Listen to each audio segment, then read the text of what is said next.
Hello दोस्तों, welcome to our channel Rajput scam study. तो दोस्तों, अगर आप क्लास 12th के स्टूडेंट हैं तब भी आपके लिए ये वीडियो बहुत ही इंपॉर्टेंट है। अगर आप क्लास 10th के स्टूडेंट हैं तब भी आपके लिए ये वीडियो बहुत ही इंपॉर्टेंट है, क्योंकि आज का टॉपिक हमारा है बोर्ड एग्जाम में कॉपी कैसे लिखें। तो बोर्ड एग्जाम में किस प्रकार कॉपी लिखें, तो ये हम आप सभी को इस वीडियो में बताएँगे। जैसा कि हमारा 2023 का ये हिंदी का पेपर है, तो इसमें आपको देखिए, सबसे पहले आप यहाँ देख लीजिए समय जो हमारा होगा 3 घंटे 15 मिनट। तो ये 3 घंटे 15 मिनट में आपका जो 15 मिनट होता है, प्रारंभ के 15 मिनट परीक्षार्थियों को प्रश्न पत्र पढ़ने के लिए निर्धारित है। यानी 15 मिनट आपको प्रश्न पत्र जो आपका पेपर है उसको पढ़ना रहेगा। उसके बाद देखिए, इस प्रश्न पत्र में 2 खंड हैं। दोनों खंडों के सभी प्रश्नों के उत्तर देना अनिवार्य है। दोनों खंडों को क्या करना है, सभी प्रश्नों के उत्तर देना अनिवार्य है। तो ये आप सबसे पहले इसको पढ़ लीजिएगा। उसके बाद देखिए, उसके बाद नीचे आइएगा। नीचे देखेंगे आपका खंड क्या है, तो खंड क्या है, उसके बाद हमारा ये पहला क्वेश्चन दिया है, भारतेंदु हरिश्चंद्र द्वारा संपादित पत्रिका है। तो ऑप्शन ए है हिंदी प्रदीप, ऑप्शन 2 है कवि वचन सुधा, आनंद कादम्बनी, ब्राह्मण। ये क्वेश्चन दिया है। मान लेते हैं हमारा दूसरा सही है। तो सबसे पहले हम क्या करेंगे, तो सबसे पहले हम यहाँ पर लिखेंगे खंड का, खंड क्या लिखेंगे, उसके बाद इस तरह हम अंडरलाइन कर देंगे। उसके बाद क्या करेंगे, अब यहाँ पर हम डालेंगे प्रश्नोत्तर, संख्या डालें या नंबर डालें। यहाँ पर लिखेंगे प्रश्नोत्तर संख्या, हम संख्या डाल देते हैं, आप चाहे नंबर भी डाल सकते हैं। यहाँ पर हो जाएगा आपका फर्स्ट, यानी कि हमारा पहला वाला सही है। यानी पहला वाला हम कर रहे हैं तो पहला वाला यहाँ डाल दीजिए। उसके बाद अंडरलाइन कर दीजिए, यहाँ पर ये अंडरलाइन कर दीजिए। तो ये हो गया हमारा प्रश्नोत्तर संख्या। अब क्या करेंगे, अब देखिए हमारा जो कै वाला है, यहाँ पर कै वाला देख लीजिए। तो यहाँ पर कै वाला हमारा कौन सही है, दूसरा सही है। तो यहाँ पर हम लिखेंगे ये वाला लाइन छोड़कर, यहाँ से यहाँ लिखेंगे कै, कौन सही है, दूसरा। तो यहाँ पर दूसरा यहाँ पर लिखेंगे। उसके बाद हम यहाँ क्या करेंगे, यहाँ पर लिखेंगे कवि वचन सुधा, कवि वचन सुधा। अब बहुत से बच्चे होते हैं कि इसको ट्रिक लगा देते हैं, तो ट्रिक आपको नहीं लगाना। ये आपका हो गया, इसको आप, ये सही हो गया, इतना आप लिख देंगे। उसके बाद क्या करेंगे, उसके बाद जाएंगे दूसरे नंबर, यानी कि ख वाला। तो ख वाला हमारा जो है तीसरा सही है, तो इसको भी यहाँ पर लिख देंगे। देखिए हमारा पहला का जो है 5 क्वेश्चन देता है, पहला का जो है ये पहला का है, पहला में आपका 5 क्वेश्चन। अब बहुत से बच्चे होते हैं क्या क्या करते हैं कि ये लाइन छोड़ते नहीं, इसमें आपका क्या हो गया, यहाँ पर ख डाल देते हैं। उसके बाद एक लाइन छोड़ देना है, 1 या 2 लाइन उसको छोड़ देना है। तो हम चलिए छोड़ देते हैं 1 लाइन। तो यहाँ पर आपका ख वाला आ जाता है। अब ख वाला हमारा कौन सा सही है, तो ख वाला हमारा देखिए यहाँ पर तीसरा सही है, जो कि हमारा रामचंद्र शुक्ल है। तो यहाँ पर आपको लिखना है तीसरा नंबर।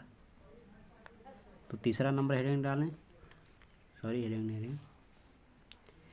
तो ये तीसरा नंबर हमारा क्या है, यहाँ पर देख लीजिए, आज सॉरी रामचंद्र शुक्ल। तो यहाँ पर लिख देंगे रामचंद्र शुक्ल। यहाँ पर लिख दीजिए रामचंद्र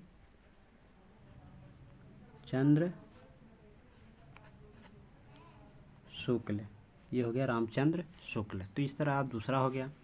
अब चलिए तीसरा वाले को हम हल कर लेते हैं। तो देखिए हमारा ये ग वाला ऑप्शन है। ग वाले में है रंगभूमि उपन्यास के लेखक है। तो मान लीजिए प्रेमचंद हैं, तो हमको ग वाला क्या करना है, इसको लिखना है। तो ग वाला हम क्या करेंगे, यहाँ पर एक लाइन छोड़कर यहाँ पर लिखेंगे गया। जो आपका ये लाइन खींचे रहते हैं उसके यह इधर लिखिएगा, ये ग हो गया। उसके बाद हमारा देखिए ग वाला चौथा सही है, तो तीसरा सही है। तो यहाँ पर हम तीसरा वाला लिख देंगे। उसके बाद तीसरा वाला हमारा क्या है, प्रेमचंद। तो यहाँ पर लिख देंगे हम प्रेमचंद, प्रेमचंद। चंद, इसको चंद्र लिख दिए हम, चंद होगा। इसको एक में कर लीजिएगा, हम थोड़ा दूर लिख दिए। तो ये आपका प्रेमचंद हो गया। अब उसके बाद हम आ जाते हैं, ये हमारा ग वाला हो गया। अब हमारा घ वाला, तो चौथा नंबर है कर्मनाश की हार कहानी के लेखक हैं। तो इसमें हमें बताना तो शिव प्रसाद सिंह हैं। तो आपका ये घ वाला मान लेते हैं, तो यहाँ पर घ हो जाएगा। उसके बाद घ वाला हमारा कौथा सही है, तो पहला सही है, तो यहाँ पर पहला डाल देंगे। यहाँ पर लिखेंगे ये नीले पेन से शिव प्रसाद सिंह। ये शिव प्रसाद सिंह आपका हो जाएगा। इसको ध्यान दीजिएगा, टिक मत मारिएगा। तो ये घ हो जाएगा। उसके बाद हमारा पांचवा नंबर है, पांचवा नंबर हम यहाँ पर डालेंगे। तो पांचवा नंबर हमारा है राष्ट्र का स्वरूप निबंध वासुदेव शरद अग्रवाल किस निबंध संग्रह से लिया गया है। तो इसका पहला है पृथ्वीपुत्र। तो यहाँ पर हम डालेंगे, पहला नंबर हमारा सही है, तो यहाँ पर पहला लिख देंगे। उसके बाद यहाँ पर लिख देंगे पृथ्वी पुत्र। तो ये पृथ्वी पुत्र हो गया। तो इतना आप लिख देंगे 5। अब बहुत से बच्चे होते हैं कि इसी में आपका यहाँ प्रश्नोत्तर संख्या डाल देते हैं दूसरा, तो ऐसा आपको नहीं करना है। ये जो आपका पेज है इसको इतना रहने देंगे। उसके बाद अगले पेज से आप स्टार्ट करेंगे दूसरे नंबर क्वेश्चन से। तो चलिए करते हैं। तो दूसरी क्वेश्चन है, दूसरे पेज से आप स्टार्ट कीजिएगा। तो यहाँ पर लिखेंगे प्रश्नोत्तर संख्या, ये हमारा दूसरा हो गया। अब फिर आपको यहाँ पर अंडरलाइन कर देना है। फिर उसके बाद आपको क्या करना है, उसी प्रकार लिखना है। हमारा कै वाला है, तो यहाँ पर कै लिख लीजिए। उसके बाद आपका चौथा सही है, तो चौथा आप सही कर लीजिए, आधुनिक काल। तो ये हो जाएगा आधुनिक काल। इस प्रकार आप इसको लिख सकते हैं। उसके बाद क्या करेंगे, ये मान लेते हैं हम 2 हो गया। तो चलिए अब देखते हैं। अब ये आपका ये जब कंप्लीट हो जाएगा पूरा, तो आप अगली पेज से यानी तीसरी पेज से आप लिखना स्टार्ट करेंगे तीसरी वाली क्वेश्चन। तो तीसरा वाला क्वेश्चन हमारा दिया है यहाँ पर, दिए कि गद्यांश पर आधारित प्रश्न निम्नलिखित प्रश्नों के उत्तर लिखिए। तो इसको हम किस प्रकार हल करते हैं, देखिए। जो गद्यांश होता है, गद्यांश को आप किस प्रकार हल करेंगे। तो जो गद्यांश हमारा दिया है उसको हम ये हो गया। तो देखिए इसको हम क्या करेंगे, पहले प्रश्नोत्तर संख्या डालेंगे। प्रश्नोत्तर संख्या तीसरा हमारा है, तो तीसरा डाल दीजिए। अब हमको देखिए इसमें से ये करना है, या फिर आपका देता है, अगर आपको ये नहीं आ रहा है तो आपको यहाँ पर दे देता है अथवा कर आपको क्वेश्चन देता है। मान लेते हैं यहाँ पर आपको अथवा वाला आ रहा है। अथवा वाला ये आ रहा है, अशोक के फूल वाला, जो अशोक का फूल चैप्टर है, अशोक का वृक्ष है जितना भी मनोहर है, ये आ रहा है। तो आप यहाँ पर क्या करेंगे, यहाँ पर जो है आप अथवा लगा देंगे। क्या लगा देंगे, अथवा लगा, ताकि एग्जामिनर को पता हो कि आप कौन सा कर रहे हैं, ये वाला कर रहे हैं कि वो वाला। अथवा लगा देंगे तो ठीक रहेगा। देखिए अब हम ये नहीं कर रहे हैं तो इसको नहीं लगाएंगे, हम कर रहे हैं इसको। तो ये हमारा दिया है, ये परिणाम भाव, ये परिणाम भाव ही भूमि और जन का दृढ़ बंधन है। तो ये है। और उसके बाद लास्ट वाला देखिए, अधपतन को सूचित करता है। तो इसमें हम क्या करते हैं, इसको प्रश्नोत्तर पहले संख्या हम डाल देते हैं, अंडरलाइन कर देंगे।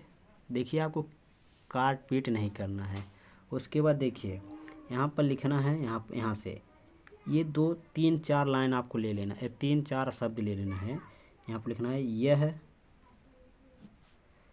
परिणाम, यह परिणाम भाव। उसके बाद डैश डैश डैश डैश कहकर आपको लास्ट वाली संख्या लिख देनी, लास्ट वाली जो शब्द है। तो यहाँ पर को सूचित करता है, को क्या करता है, सूचित करता है।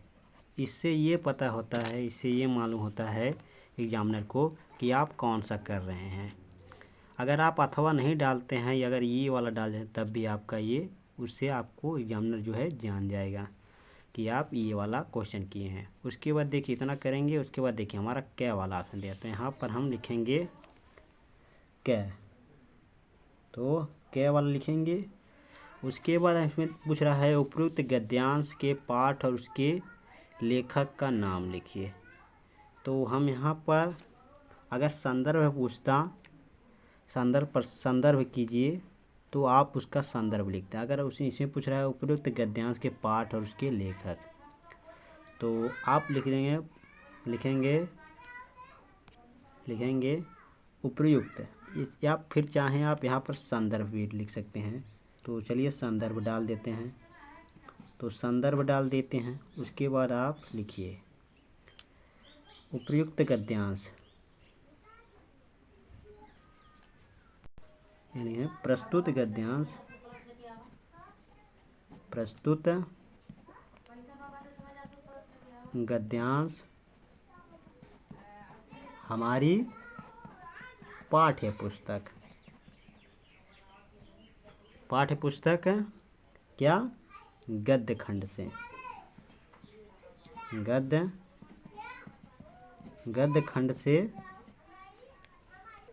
किस चैप्टर से है, तो चैप्टर आपका देखिए यहाँ पर ये पृथ्वी, यानी कि आपका राष्ट्र का स्वरूप, राष्ट्र के, ये देखिए आपका काला पेन से लिखिएगा, हम नीले पेन से लिख दिए, राष्ट्र का स्वरूप नामक पाठ से लिया गया है। इसके लेखक जो हैं, इसके लेखक कौन हैं, यहाँ पर लिखेंगे, इसको भी काले पेन से लिखेंगे, वासुदेव शरण अग्रवाल जी,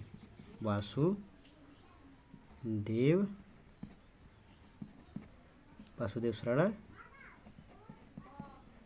अग्रवाल जी हैं। ये हो गया आपका संदर्भ। तो इतना आप लिख देंगे, आपको 2 नंबर फिक्स है। अगर ये आपको याद भी नहीं है तब भी आपको ये लिखना है, अगर ये नहीं याद भी है तब भी आपको ये क्या करना है, लिखना है। इसको लिखेंगे तो आपको, मान लेते हैं यहाँ पर इस चैप्टर का नाम गलत हो गया है, ये गलत हो गया है, लेकिन आपको ये साफ साफ लिखे रहेंगे तो आपका एग्जामिनर जो है 1 नंबर ज़रूर दे देगा इस पर। अब देखिए, अब हमारा जो क्वेश्चन दिया है रेखांकित अंश की व्याख्या, 2 नंबर, तो यहाँ पर हम डालेंगे ख नंबर। क्या करेंगे, यहाँ पर ऑप्शन डालेंगे, क्वेश्चन जो है ख, ये देखिए 1 लाइन छोड़ देंगे हम, उसके बाद ख वाला लिखेंगे, यहाँ पर रेखांकित अंश की व्याख्या, तो यहाँ पर लिख देंगे रेखांकित अंश की व्याख्या, हेडिंग डाल देंगे। उसके बाद देखिए, अब बहुत से बच्चे होते हैं कि यहाँ से लेकर यहाँ तक क्या करते हैं, पूरा सॉल्व भी करने लगते हैं, पूरा लिखने लगते हैं, लेकिन रेखांकित अंश की, क्योंकि आपको पेपर में बता रहा है रेखांकित अंश की व्याख्या, तो जो रेखा आपको खींची है, देखिए यहाँ पर, यहाँ से लेकर जो जन पृथ्वी के साथ, इसके बाद यहाँ तक अधिकार है, यहाँ तक आपको दिया है, तो यहाँ तक आपको क्या करना है, इसकी व्याख्या करनी है। ये नहीं कि इतना पूरा का पूरा आप व्याख्या करने लगें, इतना आपको करना। अब देखिए, अब क्या होता है कि जो आपका इतना करने के बाद ये 3 क्वेश्चन आपके दिए होते हैं, ये आपके इसी जो गद्यांश है, इसी गद्यांश से आपसे पूछे जाते हैं। तो देखिए, ये स्वार्थ के लिए पुत्र का माता के प्रति प्रेम या क्या सूचित करता है, तो इसका आप देखिए सूचित करता है स्वार्थ के लिए, देखिए यहाँ पर मिल रहा है, स्वार्थ के लिए पुत्र का माता के प्रति प्रेम पुत्र के पतन को सूचित करता है। तो ये आपका एक क्वेश्चन बन गया यहाँ पर। देखिए उसके बाद देखिए, भूमि और जन का दृढ़ बंधन क्या है, भूमि और जन का दृढ़ बंधन क्या है, तो इसका देखिए दृढ़ बंधन खोजिए यहाँ पर। देखिए पहले आप शुरू का है, तो यह परिणाम भाव ही भूमि और जन का दृढ़ बंधन है, तो ये आपका क्वेश्चन नंबर आपका घ वाला सही होगा। अब दृढ़ भीति और निष्कारण शब्दों का अर्थ लिखिए, तो दृढ़ भीति है, दृढ़ का मतलब होता है आपका मजबूत, दृढ़ का मतलब क्या होता है? मजबूत, और भित्ति माने होता है दीवार। मजबूत दीवार हो गया, और निष्कारण यानी कि बिना कारण, तो इसको बना सकते हैं बिना कारण, तो इसका शब्द अर्थ आप लिख सकते हैं। तो ये आपका तीसरा नंबर क्वेश्चन था, जो कि इस तरह आप लिखना था। तो ये आपको आ गया। अब देखिए आगे हम देखते हैं, चलिए खंड ख में चलते हैं। तो इसको भी आप इसी प्रकार कर सकते हैं जो आपका दिया है। उसके बाद हम खंड ख में चलेंगे। तो उसके बाद देखिए यहाँ पर आपका दिया है कुछ इस प्रकार, लेखक के साहित्यिक परिचय, उसके बाद ध्रुव यात्रा, पंचलाइट कहानी का, इन सब का वीडियो मैंने बना दिया, उन सबको आप जाकर देख लीजिए। अगर तैयार नहीं है तब, तैयार है तो आपका कोई बात नहीं, आपको देखने की ज़रूरत नहीं है, आपको रिवाइज करने की ज़रूरत है। उसके बाद हमारा देखिए यहाँ पर खंड काव्य, अपने ज़िले का खंड काव्य तैयार कर लीजिए। उसके बाद देखिए हमारा खंड ख आ जाता है। अब खंड ख में हम बताएंगे आप सभी को। देखिए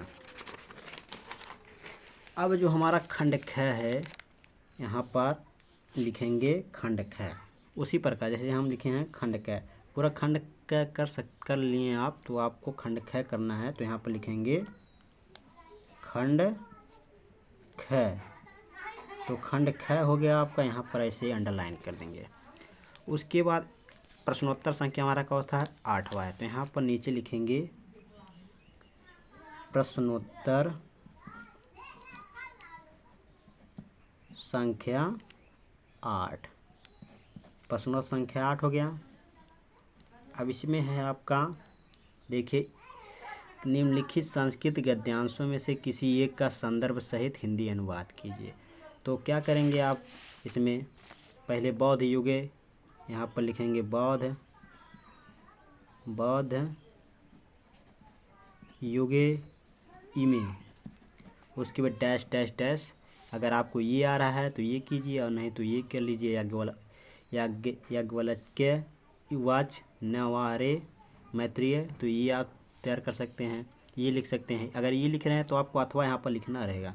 मान लेते हैं आपको ये करना है, तो यहाँ पर लिख दीजिए अथवा। अथवा से आपको पता चलेगा उसको, एग्जामिनर को, कि आप ये वाला क्वेश्चन किए हैं। तो उसके बाद ये पहला वाला मैं आपको बता रहा हूँ। देखिए उसके गृहीतवंत, ये आपका पंचशील सिद्धांता से आपका चैप्टर से लिया गया है। तो इसको आप उसके बाद यहाँ पर संदर्भ डालेंगे। उसके बाद संदर्भ में आप लिखेंगे, आपका जो है क्या लिखेंगे प्रस्तुत गद्यांश हमारी पाठ्य पुस्तक संस्कृत दीर्घदर्शिका के पंचशील सिद्धांता नामक पाठ से लिया गया है। इतना आप लिख देंगे। चलिए हम लिख कर आपको बता दे रहे हैं। तो देखिए यहाँ पर लिखेंगे प्रस्तुत गद्यांश हमारी पाठ्य पुस्तक यहाँ पर संस्कृत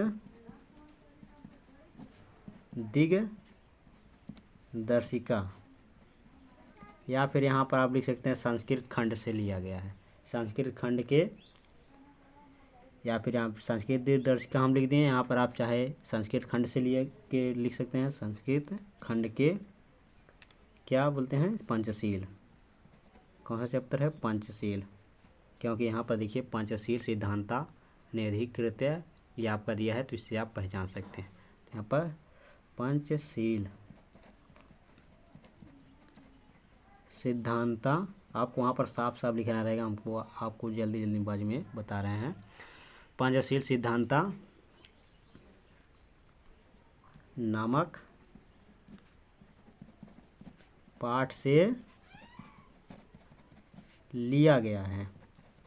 इतना आप लिखेंगे संदर्भ में, इसमें संदर्भ में। उसके बाद आप यहाँ पर लिखेंगे हिंदी अनुवाद। सॉरी, इसको आप छोड़ देना एक लाइन। उसके बाद यहाँ से लिखना है हिंदी अनुवाद।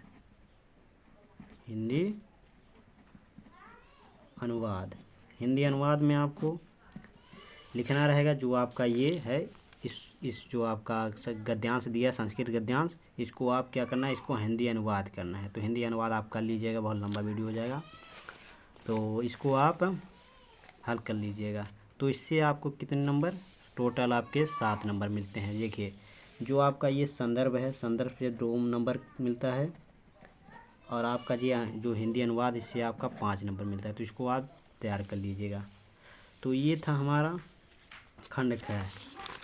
अब देखिए हमारा जो है यहाँ पर आपका ये दिया है जो 9वां नंबर आपका व्याकरण आ जाता है। तो इन सबको उसी प्रकार हल कीजिएगा। देखिए ये बहुविकल्पी है तो बहुविकल्पी जिस प्रकार मैंने आपको पहला बताया उसी प्रकार इन सबको हल कीजिएगा। उसके बाद ये है हमारा 11 नंबर। उसके बाद हमारा आ जाता है यहाँ पर 12 नंबर वीर रस, शांत रस, श्लेष, ये आपका रस छंद अलंकार आ जाता है। उसके बाद आपका आवेदन पत्र आ जाता है। उसके बाद आपका निबंध आ जाता है। तो ये आपका इस तरह आप इन सबको अपने बोर्ड कॉपी में लिख सकते हैं। तो मैंने आप सभी बताया किस प्रकार आपको बोर्ड परीक्षा में कॉपी को लिखना है। तो ये थे हमारा बहुत ही इंपॉर्टेंट वीडियो। अगर वीडियो पसंद है लाइक शेयर कमेंट जो कीजिएगा। चैनल पर नया हो चैनल को सब्सक्राइब कर लीजिए। चलिए मिलते हैं आप सभी से नेक्स्ट वीडियो में नेक्स्ट टॉपिक के साथ। धन्यवाद।